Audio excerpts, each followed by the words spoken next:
Well, my number two movie that shaped my feelings of guilty pleasure is also a stupid comedy. It's BASEketball from 1998. Mm. This is a film written and directed by David Zucker, starring Trey Parker and Matt Stone, Dean Bakar and Yasmin Bleeth. The plot summary: two childhood friends are pro athletes of a national sport called BASEketball, a hybrid of baseball and basketball, and must deal with a greedy businessman scheming against their team. So for this one, for me, I have, like we mentioned in the comedy episode we did on a sense of humor, that Mhm. humor is very subjective. And I like a lot of really stupid comedies that were not well reviewed, were box office bombs, but I really love them. So I wanted to pick one that exemplified that entire category. And I'll list more of those movies when we get to the end of the episode. Mhm. But this was a movie that was a huge box office bomb at the time. I saw it on VHS. I didn't see it in the theaters and immediately was like, this is the funniest thing I've ever seen.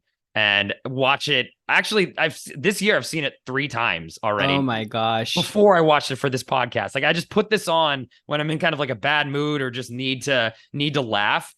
It is definitely very pleasurable for me, but I'm not at all going to say this is some form of high art comedy. Not even in the way that a stupid comedy can be groundbreaking. I mean, Zucker's Airplane movie, that was a groundbreaking comedy when it came out, and it is dumb humor, but that is, held up as a historic film. And this one is it's definitely not held up as anything. But I absolutely love it. Before I talk more about the movie, had you seen this before, heard of this before, and what was your take on BASEketball? I'd heard of it, hadn't seen it, and it sort of falls in that, genre of kind of stupid idiot comedies, Yes, it and there were so does. many of these from that time. Hmm. But yeah, the moment as I put it on, I was like, yeah, I know exactly why Alex likes this. It's so And dumb. it's just so dumb. And I mean, I just sat there with a straight face Yeah. for the most part, and didn't have a single laugh to it. That said, there is something time capsule about a movie like this. Like it's Hmm. very much from our growing up. This is the kind of stuff that I don't want to say people did, but this is sort of what was on TV. This is sort Right. of Right. how humor was, and maybe a version of that was in our lives too.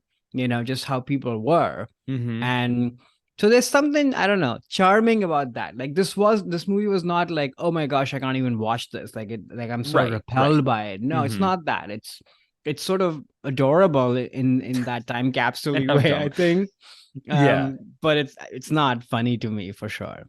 Yeah. It could have been also, this came out in 98. So I was finishing up high school, going into college. Right. And that type of humor, I mean, not to be too stereotypical, but definitely, teenage boys like dumb Right. stuff. That's part of what it was like being a teenage boy. So Yeah. I liked dumb stuff, and this was definitely very, very dumb stuff. I mean, a lot of the classic David Zucker sight gags, where there's a lot of physical comedy, jokes happening in the background, like as he does in his films.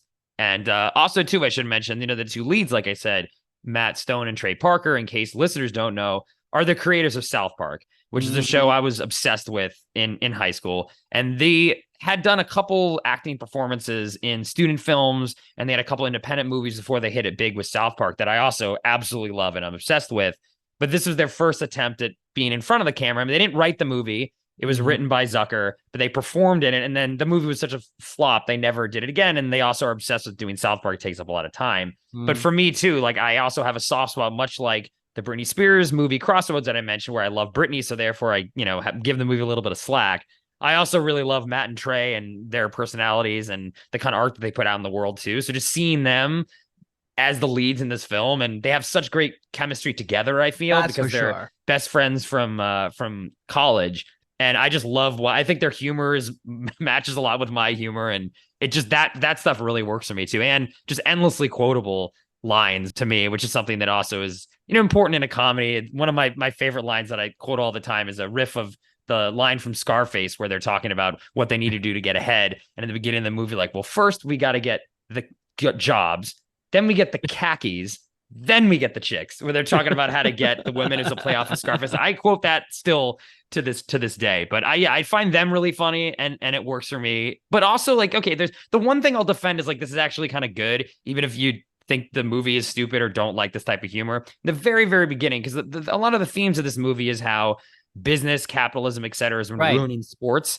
And there's an opening montage just talking about sort of the Yeah, yeah, commercialization of yeah. sports that, you know, you can probably find it on YouTube. It's like a minute and 30 seconds. That actually is pretty smart, I will say. Yes. And it lays out the thesis of the movie, and then the movie turns into a really stupid, you know, very broad comedy. But Yeah. that part is like, okay, like I get why, you know, what Zucker was doing here.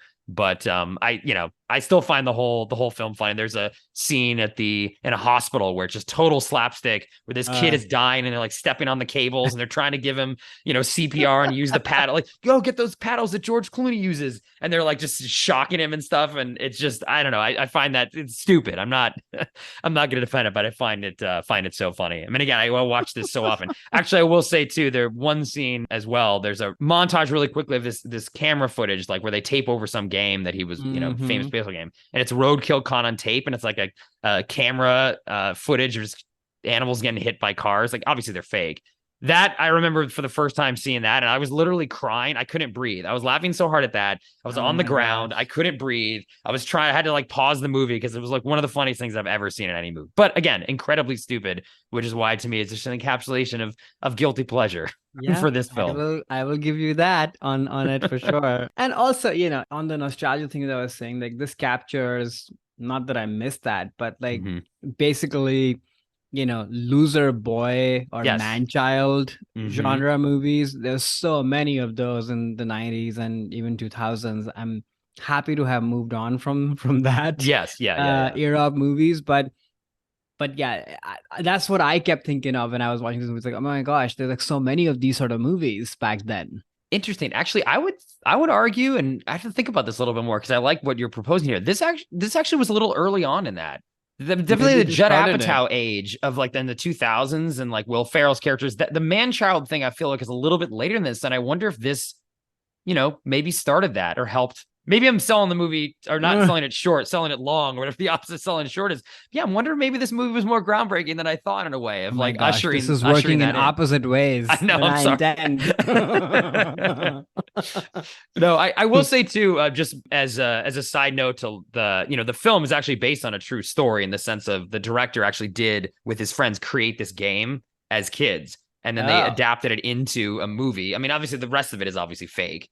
The plot lines, but the premise of them creating this in their backyard, and that it was sort of a popular sport amongst the neighborhood where they were growing up, and actually got to meet the director once. And again, he's done Airplane and all these other like major hits, Top Secret, one of my favorite movies. But I specifically was like, look, I just want to tell you, and probably no one does, BASEketball is like one of the funniest movies I've ever seen. I just want to thank you for that. And he's like, oh, he seems sort of like touched in a way, because I think the movie kind of means a little bit to him because it came from his personal experience. Right. But he definitely was like very surprised. He's like, really? BASEketball? Like that's the one? I'm like, yes. I just want to tell you, like I almost wore out that DVD in college watching this with my roommates. Such a kiss ass you are. I am, yeah. But it's the truth. I love I love BASEketball, and I'm not ashamed. Well, actually, no, I do feel guilty about it. I should say that because that's the point of this episode. No, yeah, we do. We should. Exactly. Yeah.